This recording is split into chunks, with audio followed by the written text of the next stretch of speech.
already off the bat, using sex and beef semen, we're about $51 in net return per cow per year ahead. That's real cash.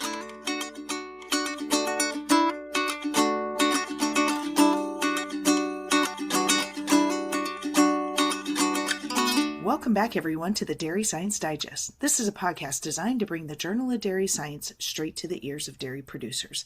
I'm Reagan Bluel from the University of Missouri Dairy Team, and today's guest is Megan Lauber, a grad student at the University of Wisconsin-Madison. She and her team, Paul Fricke and Victor Cabrera, have identified an opportunity to better understand the impact of several parameters on the future of your herd. But to be more specific, actually the title of this featured paper today really does do a nice job summarizing what the goal is and what our conversation will be based around. And the title is An Economic Simulation Model to Assess the Effects of 21-Day Preg Rate, Semen Type, and Heifer Survival Rate on the Optimum Insemination Eligibility Period for lactating dairy cows.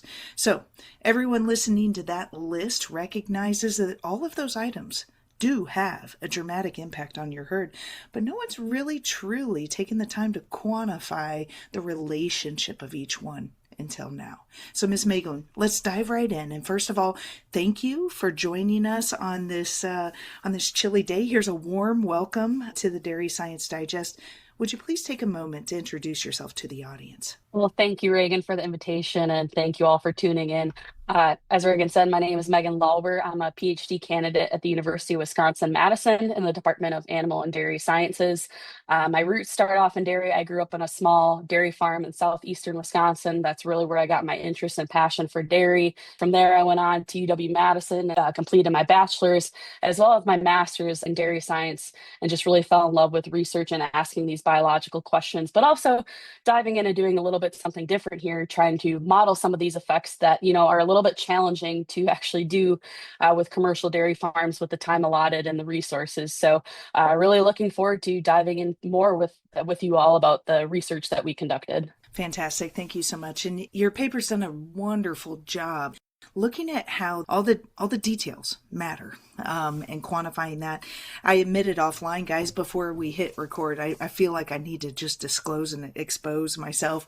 I admitted that these modelings kind of are complex for this ruminant nutritionist. And so there are a lot of parts and pieces to this paper. But I think before we get into all of that, I know that every listener out here is keenly aware of those transformative impacts that strategic breeding has had really over the last 5 years. And this paper specifically focuses on beef and xx-semen, and I know you guys have all heard that story before. But guys, don't zone out. Stay with me for just a minute, because this paper has updated 2025 numbers documenting the true tsunami effect that dairy has had on the beef semen industry. And we all know it's a lot, but listen here more closely. Megan, could you please delve into some of those numbers that you shared in the paper's introduction about the use of xx-semen and beef semen in the dairy industry? Yes, like you've said, Reagan, things have just really exploded with the use of beef semen on dairy. And I think it's important that we take a step back to recognize that we're able to do these things of using sex and beef semen to regulate herd inventory because we've had progress in reproductive performance in our lactating dairy cows. We wouldn't be here if we had the previous preg rates that we had. Right. Now I joke with people that 30 is the new 20. And, so being able to have that performance to adopt these technologies is really critical. I mean, if we look at the numbers from the National Association of Animal Breeders, domestic beef semen sales, dairy herds were accounting for about 81% of the total beef semen sales. Wow. So just really a testament to see, and we've had some previous literature published with dairy records management systems, looking at these trends and some of the papers I referenced of mine over the years. And, we're really seeing this adaptation increase with sex and beef semen, and it's something we're interested in exploring with more recent numbers, how that trend continues. Like you'd expect, most herds, right, are using sex semen on those younger, more on average genetically elite females at more fertile services first and second, whereas we're using more beef semen on older, on average less genetically elite females at later services. Yeah, and so I think part of this topic today, guys, I don't want to mislead you. at the end of this discussion, there's not going to be a silver bullet that Miss Megan's going to tell us today that says this is how your farm should proceed. Every farm's going to be uniquely different. And I think the value of this paper here is to help us quantify that and help us use our herd data to better understand how to navigate the market opportunities and the best way to advance your herd forward. So there's several metrics that we're going to go over today that go into the insemination eligibility period.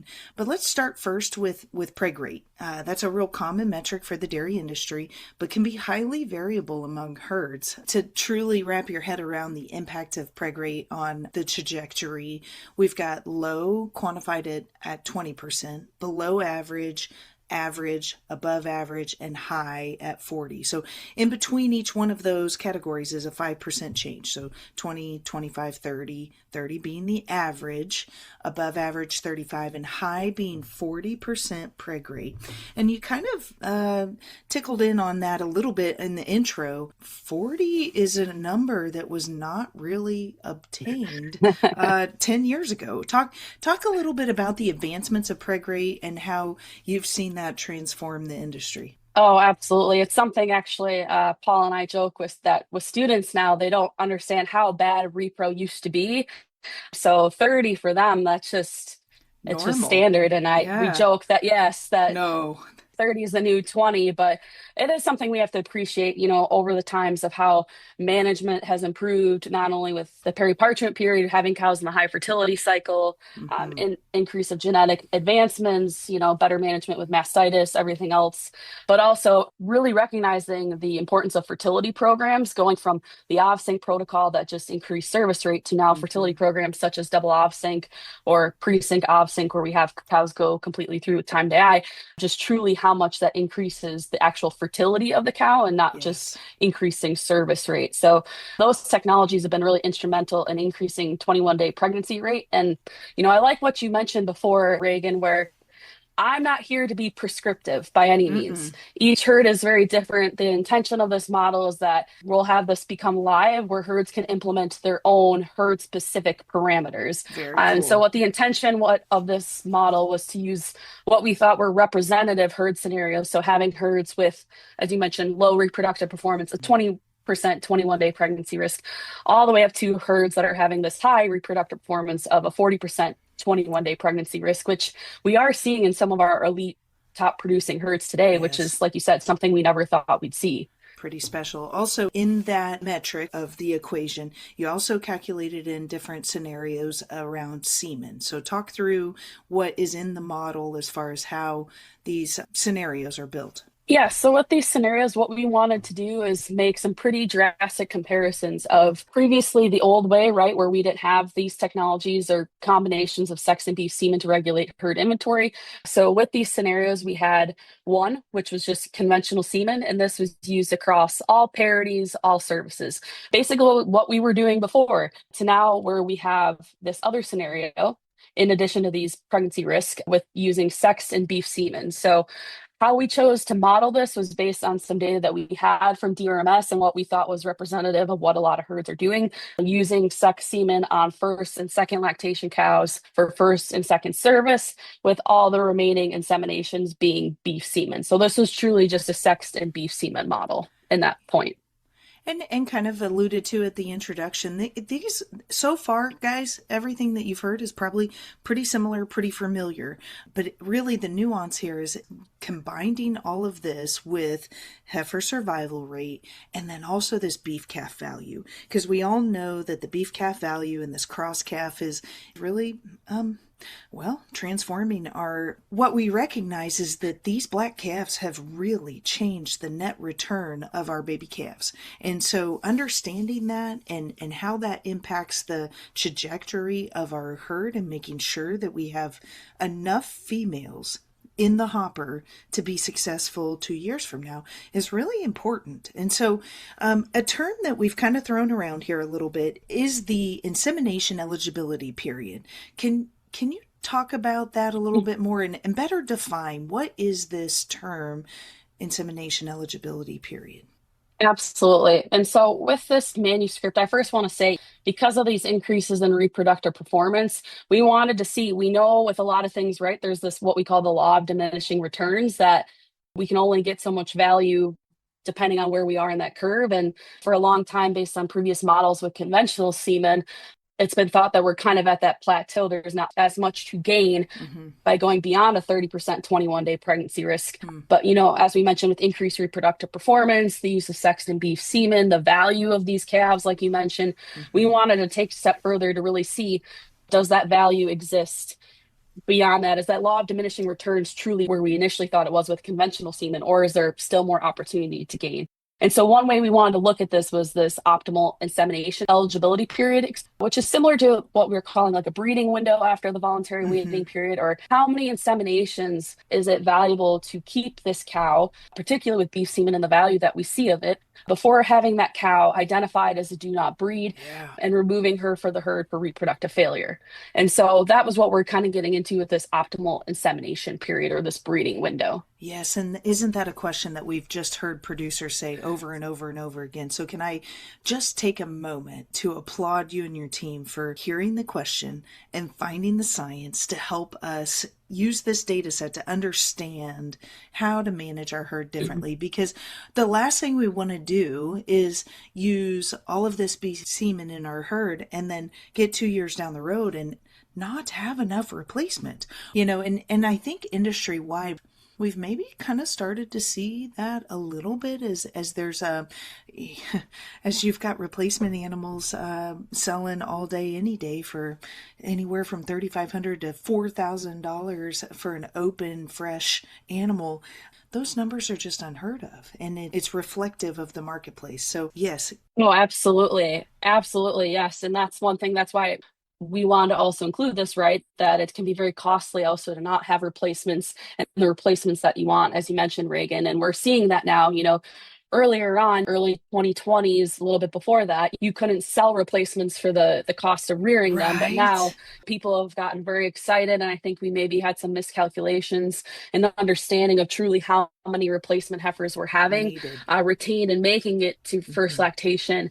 And now, as you mentioned, yeah, we're in this interesting dynamic with increased values for these dairy beef crossbred calves, increased market values for market cows as a salvage value, and also these increased market values for these replacement heifers. So always important to consider these dynamics and, with this tool, try to use it where this can be adapted based on current market conditions. But what an exciting time it is to be a dairy farmer, right? To have the Oh, yes, opportunity it to, never gets boring. yeah, right.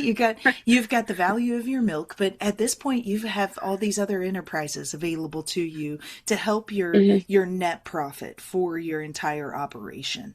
Absolutely. And part of the reason, too, we wanted to look at this, Reagan, like you mentioned, these values for replacements, these dairy beef crossfits.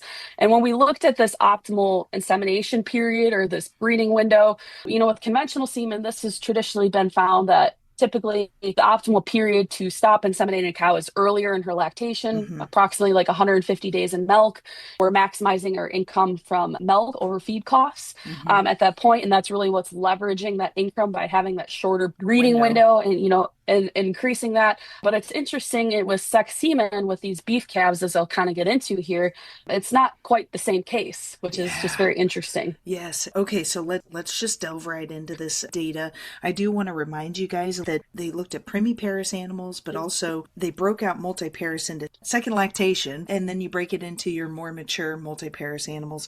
And I guess kind of let's pause right there for just a minute. So as you start to see this IEP change or increase, how do you expect that to transform or maybe manipulate the parity of our national herd? With keeping cows likely longer, you see in this model of having a longer insemination eligibility period, we might have a little bit of an older herd, right? So that's something to consider. We can cover things in our model, but as I like to say from the famous professor, Dr. George Fox, he's a statistician here at UW, all models are wrong, but some are useful. And so Those are things that we do have to consider with potentially having an older herd, how that affects reproductive performance, health incidences. We do have some of that model, but you can only cover so much in a model as well. So having a longer period, you typically have a slightly older herd, but also reproductive performance plays a big part in that, right? If we have herds that have increased reproductive performance, also, you Hmm. could have potentially an older herd in this certain modeling scenario, because I should point out that this model assumes that we're maintaining herd size. Hmm. And so this is assuming that all calves that are born are sold and we Mm. buy back only the necessary replacements to maintain herd size. Ah, good And detail. so that's one thing, right? We need to think about with current market conditions, right? We think, with herds with high 21-day pregnancy risk, we could make a lot of heifers that might increase our herd turnover rate and actually decrease the age of our herd. Hmm. But in this instance, because of how the assumptions that we had, the herd in this instance would be older. Ages. So some of those key dynamics to think through. Yeah, wonderful. And I think kind of getting into the weeds on each one of these topics, this podcast could last for 2 hours. And so I apologize I, for dragging that into. But guys, I think it brings attention to the fact or shines a light on the fact that all these details matter and you have to best understand what is best for your herd through data analysis is really what it boils down to. Now, we're going to dive right into the actual assessment and the models that are presented. And like always, I've got a clickable link there at the bottom of the show notes.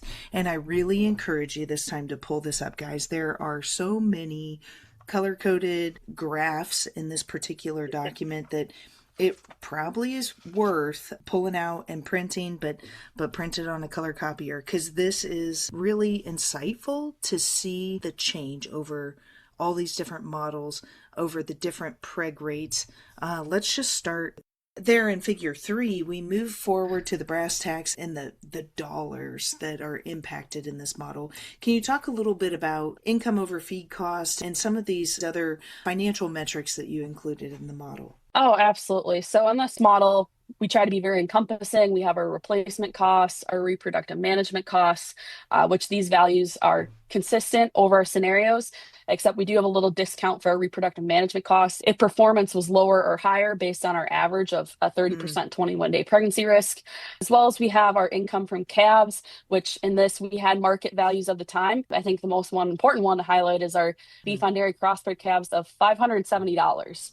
And so I Yes, always want to tell okay. people that with a grain of salt, because if we look, at least here in Wisconsin, these values now are closer to Double. $1,300 on Yeah, average. right. So potentially these values could be even greater. But what I think is interesting when we go into this and look at typically income over feed costs is driving our net return here Mm-hmm. when we're looking at these things. It's interesting that should be consistent like we expect, whether we're using xx-semen or conventional semen, because those parameters were the same across the scenarios. What's really interesting is the shape of the net return. We Yes. typically see the peak of net return with conventional semen at 80 days, which follows, like I mentioned earlier, that about 150-day optimal period But then it just to maximize plateaus. net return. Yeah, Yes, but then it's interesting with the sex and beef semen, yeah. actually, it decreases at that point, but really the plateau starts at about 110, 140 days, with actually the peak at 200 days of milk, or 200 days insemination period, excuse me, which is very, very interesting, which is suggesting that, despite this increase in income we're having from milk sales, from having Yes. more cows in the optimal stage of the lactation curve, Yes. it's not compensating for the increased value we're receiving of increasing the sales from those beef on dairy crossbred calves, which is super interesting. Yes, wow. It just, and okay, and so here the ruminant nutritionist is kind of starting to geek out over here, because if you've got a 220-day, okay, no, it would be 290-day animal, it's suggesting, am I reading this saying that she's still gathering up a profitable net return getting bred that late? So this would suggest that yes, breeding an animal, let's say at 270 days, still generating a pregnancy would be profitable with these sex and beef scenarios. Wow. However, as you said, as a nutritionist, it brings up some concerns. Yeah. And I will also joke that you said you're not a reproductive biologist. I'm not a nutritionist. I don't play one on TV. Yeah. But again, where we have to talk about some of the limitations that we have with models and things to consider, right? This is also an important consideration. We're not able to include effects of body condition score change Yes. for the subsequent lactation. And, incidences of periparturient health issues on how that might affect reproductive performance, lactation performance.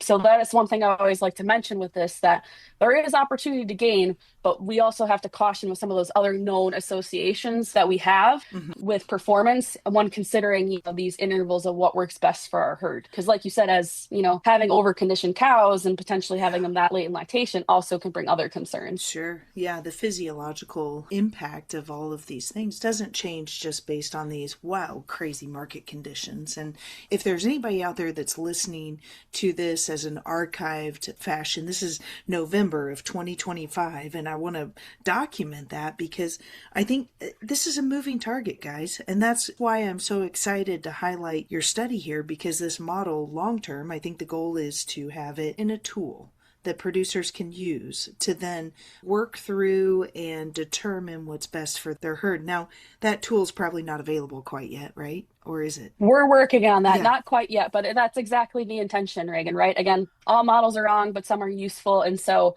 I don't ever want to be prescriptive with this type of data Mm-hmm. because everybody's situation is very different as a dairy herd and their goals and their current parameters. And so that is the intention to work with Dr. Cabrera, Victor, to make this tool available on his website where he already has a plethora of tools Yes. relating to production, grouping, heifer replacement, genetics, feeding management on dairies to help further provide open access tools for producers to better understand their herds and improve their profitability. To make their own prescription. Because let's be real, it's going to be There you go. different for Yes, everybody. absolutely.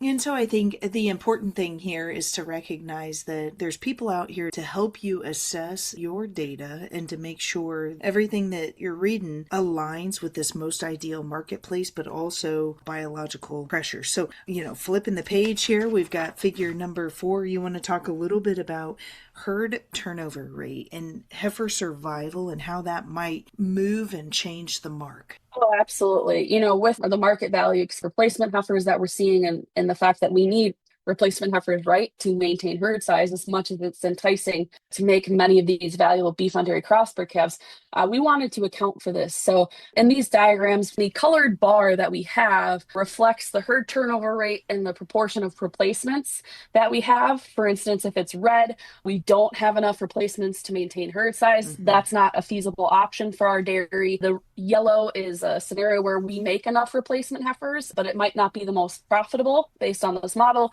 And the green is the scenario where we have enough replacements to maintain herd size. And the green is where we actually maximize our net profit.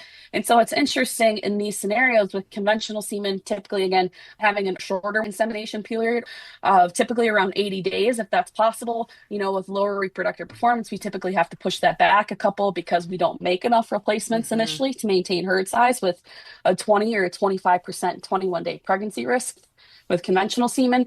But interesting with the Sexton beef that regardless of the 21-day pregnancy risk, we make enough replacements and the maximum still is at a 200-day insemination eligibility period. Let's just pause for just 2 seconds on that one. Can we talk about heifer hoarding and what that means in the dairy industry? Am I reading these bars correctly to indicate that it's just in our core to want to see what those heifers, those replacement heifers, are going to do in the future, but there's a cost to that, right? Do you want to talk a little bit about why is that green bar so far out?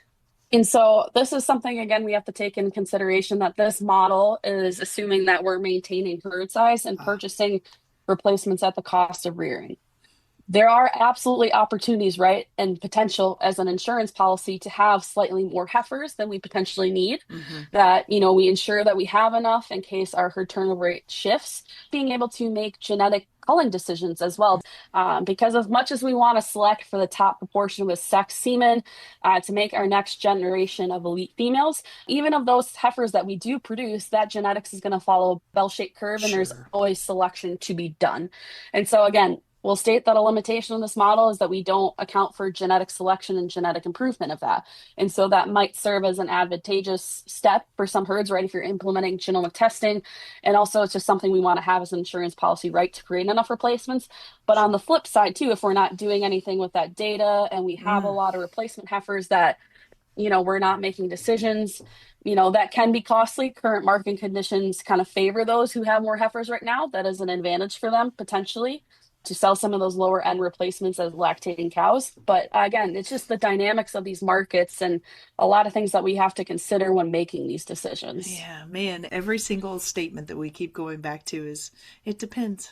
It depends. I know that's the Like true all of it. scientific answer. Yes. And it Uh, depends but it uh, depends on what and why. yes, And so right. Yes. I think that's always really important to highlight that there is some logic to it, but again, it could also be costly, right? With Mhm. overstocking, trying to maximize growth and development of your heifers. Also, if you're training a lot, those are also unseen costs. There is importance to having insurance policy, but how much is enough Sure. also is a Yeah. very valid point. Right. Well, and the thing is just have a sharp pencil, guys. Recognizing the cost of heifer rearing it's a real cost, guys. Oh, absolutely.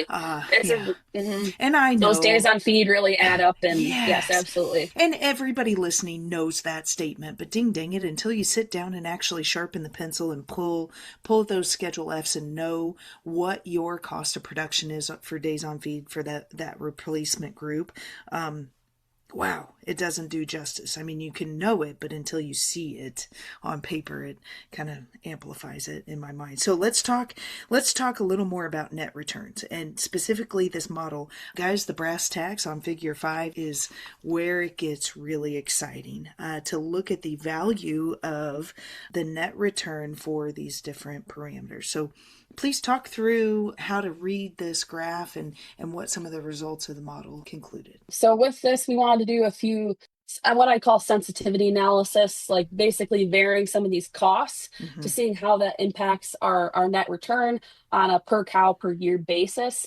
So this graph, we have that value of net return per cow per year on the y-axis.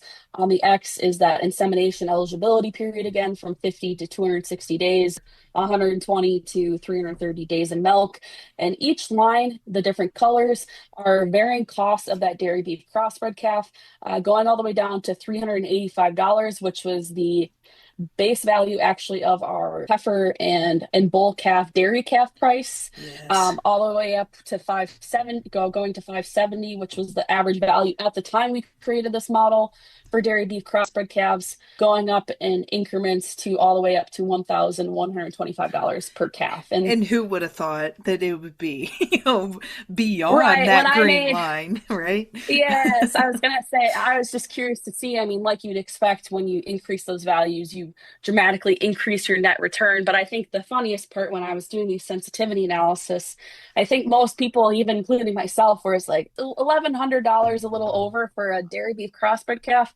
No That seems kind way. of a little outlandish, but like now, yes, exactly with Uh, current values, and I'm like, wow, like this is that actually kind of behind with what's being seen out here in the marketplace. But good to do these sensitivities because the reality is that while we're looking at future markets being strong for at least Hmm. another year or maybe more, Hmm. it's probably not going to be forever, guys. And so understanding how this model changes relative to the beef calf market is important. So, where did you see the best IEP return in this scenario? Well, as you would expect, with this, the further you increase those values, the further you push out that optimal period. So, with that $385 value, it's going to follow similar to your conventional semen model, right? Typically peaking a little bit earlier. But yeah, as we continue to increase the value of that dairy beef crossbred calf, that maximums are occurring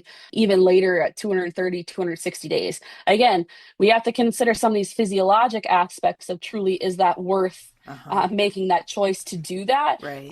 Likely not, again, not included in this model, but important for producers to consider, is it more advantageous to give that cow one or two more chances of becoming pregnant or three, increasing those opportunities, but still considering some of these physiologic aspects that are relevant but not incorporated into this model. Wow, this is going to be such a cool tool, guys, to be able to tweak all of these details to make it unique specific to your herd. Now, if I could fast forward over to figure 7, Mhm. this is the effects of increasing the herd 21-day preg rate from 20 being the quote unquote low to 40 high preg rate available, and how that impacts the difference in annual net return. So talk me through this graph a little bit when we're using conventional versus sexed and beef semen. Absolutely. And this gets back to what I mentioned earlier in our discussions here that, for a long time with previous models that it really plateaued. We had that law of diminishing returns that, maybe going beyond that 30% 21-day pregnancy rate, there really wasn't much to gain, which we expect, we're always going to have that law of diminishing returns. Mm-hmm. The classic one is money and happiness, where you can only increase money so much and you only increase happiness so much. I don't know about farmers and other people. I haven't quite gotten there yet, but Yeah. I'll believe people who've told me that. But following the same effect where we're curious, we took this even a step further of Mm-hmm. varying this 21-day pregnancy rate here you see on the x-axis of this graph by 1 percentage point increments to look at, when we consider within a breeding window. Yeah. This was all done with a 170-day breeding window because regardless of the semen type and the scenario, we knew we could make enough replacement heifers. So Yes. wanted to make it a fair comparison. We wanted to see, is that law of diminishing return with the sex and beef and some of these other considerations plateauing or leveling off as early as previous models suggested when we're using sex and beef semen. And so we have this difference in net return on our y-axis. And so on just looking at the base of this 20% 21-day pregnancy rate, Mm-hmm. already off the bat, using sex and beef semen, we're about $51 in net return per cow per year ahead That's by real using that type cash. of model with Yeah. these. That's real cash. Yeah. And then depending on how much you gain and where you are on this curve, if you're gaining increased reproductive performance starting at a lower 21-day pregnancy rate, you have more to gain versus those that are later. But across this curve with sexed and beef semen, you have about $2 to $7 to gain Mm-hmm. per 1 percentage point increase in the 21-day pregnancy rate, and about $3 to $6 to increase in net return per cow per year per that 1 percentage point increase in the 21-day pregnancy risk. So I So guess, that's real dollars. yeah, it really is. So I is it so bold of me to say out of this entire model, can you say that is this the one metric that has the greatest impact on bottom line? I would say that yes, 21-day pregnancy rate typically yes is our metric that always has one of the biggest influences, right? We know that reproductive performance is really critical on how it influences our income from milk sales, how we're having cows in what stage of lactation, Mm-hmm. sales from calves, as well as our replacement rate. So I think, yes, this is what I like to tell people the money graph that really emphasizes the value and importance of um, increased reproductive performance as a metric of the 21-day pregnancy rate. And so it was just like me to kind of jump ahead and go towards the money graph and whatnot, but perhaps I did listeners a disservice. Let's rewind and talk a little bit about the 170-day IEP, and why is that the window? How did you determine that that was the best insemination eligibility period to zoom in on? So simply, this was chosen just as a basis because we knew, based on figure 4, that this was a scenario or a window, a breeding window or an insemination period where I knew across the models we can make enough replacement heifers Yeah. across those scenarios. That was simply the metric of it, and to make it a fair comparison, because we could also look, right, each scenario has their maximum net return and sufficient replacements at a different window, specifically with the conventional semen, but wanted to make it a fair comparison. So that's why we chose that, because that with conventional semen with a 20% 21-day pregnancy risk, Mm. that was the period that we had enough replacements and we maintained herd size. So we made it just as a blanket comparison Got it. So for everyone. apples are apples to get that total net return. Very good. Okay, so my favorite question to ask all interviewees is, what from this very comprehensive modeling effort that you've completed would you really like boots on the ground dairymen to learn from this project? So what I like dairymen to understand is that, with that changes that we've seen in the marketplace, the increased reproductive performance, these adoptions of different semen types, sexed and beef semen, that there are opportunities for your herd to increase your net return by increasing your 21-day pregnancy risk, as well as using sexed and beef semen. The classical, what we've typically seen of that law of diminishing returns maybe isn't quite plateauing as early Mm-hmm. as we thought, and there are still opportunities for herds to gain or increase their net return by using sexed and beef semen, as well as increasing their herd 21-day pregnancy rate. But a lot of these, again, come with caveats that we have to ensure we have enough replacement heifers, in addition to considering, these great market values that we're seeing, considering heifer survival rate of how many heifers we actually have making it to first lactation, Mm-hmm. also including the genetic components, and that, when working with this to decide what's best for your herd, it's not taking a piece from this and saying, okay, that's exactly what's going to match my herd, but thinking on a more herd specific level and using something like this tool when it becomes available to make those decisions. Absolutely. Not a one size fits all, but rather a strategy for every dairy farm manager to manage the future of their successes. Megan, this has been a great discussion, and I thank you so much for your time and willingness to share the robust analysis with our listening audience. I know that this will help folks wrap their heads around the impact of their management decisions on the bottom line of their operation. So listeners, I applaud you for taking time out of your day today to listen in to determine which one of these metrics you plan to improve on to uniquely advance your herd forward, recognizing that there's not this one size fits all approach. I've really enjoyed the scholarly discussion and learned a lot from our conversation. This has been the November edition of the Dairy Science Digest, a monthly podcast project designed to bring the Journal of Dairy Science straight to your ears. We highlight peer-reviewed research articles and press from the Journal of Dairy Science because it's sound science to base your management decisions around and provided to you by your University of Missouri Dairy team. So please be sure to share, like, and subscribe to get future editions straight to your cell phone. This is Reagan Bluel with the Dairy Science Digest, and I hope you have a great day.